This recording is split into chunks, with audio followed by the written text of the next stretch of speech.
But like Quinn 68, Bayonne 14, Cass 33, Edinburgh 0, Northampton 50, Bulls 5, Bristol 61, Po 12. They were all yesterday. Yeah, yeah. Like That's that's stark. that's it. That's the problem with a 24 team competition. The funny thing is, if you actually went 16 teams, which would make it far more elite, Gloucester would actually be in the tournament because they finished in the top five in the Premiership last year, and Munster wouldn't be because they finished sixth in the URC. So that isn't perfect either. And like I spoke to, we were chatting to George Kivington afterwards in the press conference, and a couple of years ago he got pelters for sending over a B team to Leinster, but I think everyone's just accepts it a bit now. But he did say, look, we'd love to compete on two fronts, but we can't. We just can't do it. We don't have the squad to do it. And he's looking at games against, I think it's Leicester, Saracens, and Newcastle Red Bull coming up. And he's saying they're more important to us. And then we'll see where we are when it comes to the last two games. Because in that pool, Bath are on 6 points, everyone else is on 5 points. So it's basically open season after Christmas. If you win your two pool games, you could top that pool. Even Gloucester could, having sacrificed that game. So I have sympathy for those head coaches who do it. I'm not.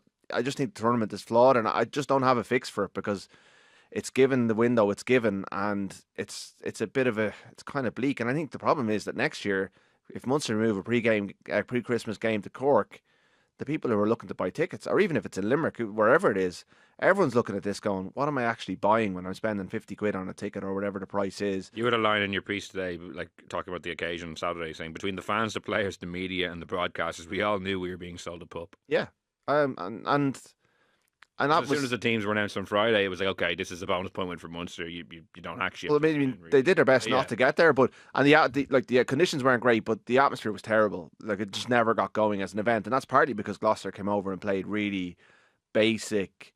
They were, they'd walked every line out. They were there to spoil, and that's their prerogative. They don't have any obligation to entertain the people of Cork and allow Munster run in a load of tries. And Munster didn't play very well, but as a spectacle, it was a record crowd for a home game in Munster in the Champions Cup. Like for them to sell that many tickets, even though they didn't sell it out, was still a really good achievement. The problem is, how do you build on that now? Because next year, those same people are going to go, well, like, why would we go to that?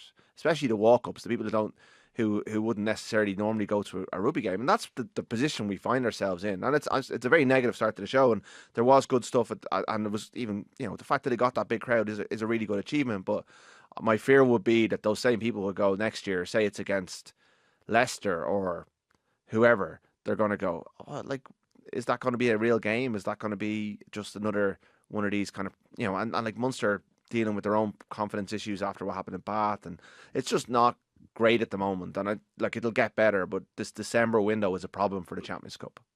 Luke, is there anything there you want to come in on, just on, I suppose, the health of the tournament as a whole before I get into some of the more on-pitch stuff? I don't know if there's anything that stood out to you.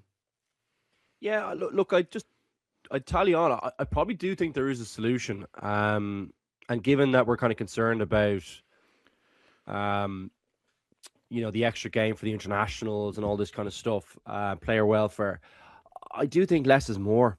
I really do. I think that should come down with you could make those pools, you could make them brilliant pools. You could have that last day kind of drama, with some really compelling matches and some tight matches.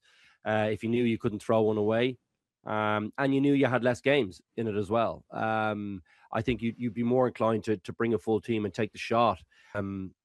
And yeah, I mean, I miss that last day looking at the pool, when you had kind of teams really kind of pushing to get a result or looking at the points difference and trying to move themselves into home quarterfinals, all that kind of stuff that was there when I was playing in the competition. I just think more teams is probably not a good thing. Maybe financially it is, but feels to me like we're eating ourselves out from the inside a little bit with this, and you would wonder, would you be better off making this a little bit more, what's the word I'm looking for? Elite. A little bit more elite. Yeah, it's not exactly what but yeah, that's what I'm going for. Just something to really cherish being in, to make it kind of a bit of a special one, knowing that you'd have full strength teams coming over to your home ground. You'd be packing it out. You'd have people going home saying, why, that was some game. The French teams they're playing a different brand to us at the moment, or the same with the English teams, or that kind of way where you've all your supporters going home going, geez, that was great to watch, wasn't it? And we prevailed or we lost a tight one, but geez, that was great to watch. I'm glad I saw something a little bit different from the league fixtures that I normally see with with one of the teams I'm playing for. So part of me feels like that, we're missing something by not having a really great pool part of this competition. I think we're losing a little bit of something. And I don't know if you guys agree, but that's maybe my sense of it at the moment. Yeah, like Rud, for me, like they lost one weekend from the tournament during COVID, and the format has never been able to make sense without that one weekend in the pool portion of it, because there's no format you can arrive on. Like, you don't play certain teams in your group now, and that's just not a good format. Like, every team should be playing everyone in the pool. They can't do that because they don't have an extra week. I think unless they go back to a 6-week pool structure, I don't think the format will ever be under control again. If it was 16 teams, 4 pools of 4, it explains itself. It's more elite. There's better teams in the competition. You get to build those home and away rivalries. Like, there was so many times, say, Munster in their heyday where they lost the opening game away to an English team, and then they knew in round 6 they'd be coming back to Thomond Park, and the famous back-to-backs in December, which were always brilliant. Like, you play them and then play them again the following week. You don't even get that because you play like one team at home and one team away, and they're different. So I just think. And they like Bath Munster, for example. So Munster get hammered over in Bath, and Clayton McMillan's calling them out in public. Imagine that was Bath coming to Cork last Saturday. Like, just it writes itself. Now Bath might have won, but you would have sold that out. You would have had 40,000 people there getting behind Munster. They needed something. They need their people to come out and support them, and they would have supported them, and you would have got a real febrile atmosphere because the people would have known what the stakes were. Bath would have sent over the team that we saw them send, which they were missing a couple, but it was a very good team, and that was one of the great assets of a tournament that still had some rubbish games and dead rubbers, but it wasn't baked into the system in the way that it is now. I mean, could you go to four pools of 5 teams, and then everyone gets a bye week, which means you get to rest your players as part of it? I haven't thought this through, but but if you have a bye week, then you have a 1 week where you don't play a game, which means you don't, everyone gets a rest. At some stage, you don't have to rest now, I haven't figured out the logistics of that beyond just coming up with it there, and it probably doesn't work. But just, Luke's right. There's too many games. Too many games of professional rugby, full stop. It's not just this tournament. There's too many games in the top 14. That's going to diminish France's chances of winning the Nations Championship next year, because they'll send a dummy team on tour because of the top 14 knockouts will go right up into that Nations Championship. Their game against New Zealand takes place the week after the top 14 final. There won't be a single Toulouse player playing in that game for France. Yeah, there are structural issues across the board. It's not, and this tournament is paying the price at the moment. I think a more elite tournament with the best teams playing the best would be really good, and that would then filter into a better Challenge Cup, which would be easier to sell to broadcasters. The format, like the reason we have 24 teams really is because Toulouse were 8th in the top 14 a couple of years ago, and they couldn't countenance not being in the tournament, so they lobbied the LNO to lobby EPCR to expand to 24 teams, and now we're stuck with this turkey of a format.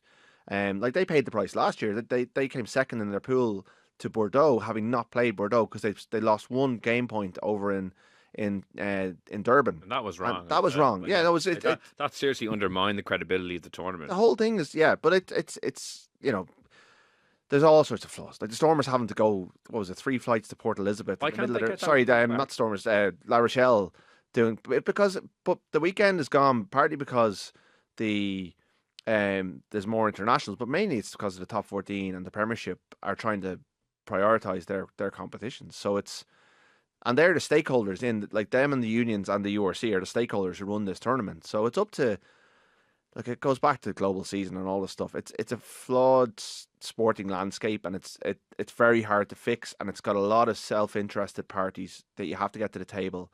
And once you lose a weekend, it's going to be really, really hard to get it back. So I have sympathy for EPCR. I have sympathy for the clubs who rested players because they do have busy Christmas schedules, and Gloucester are 9th in the Premiership. They need to get up that table to try and get back into this tournament, which they'll then sacrifice because, I actually don't have a huge amount of enthusiasm to talk about it. But when you're at a game in Porky Queeve, it was the only talking point really because it was such a turkey of a game.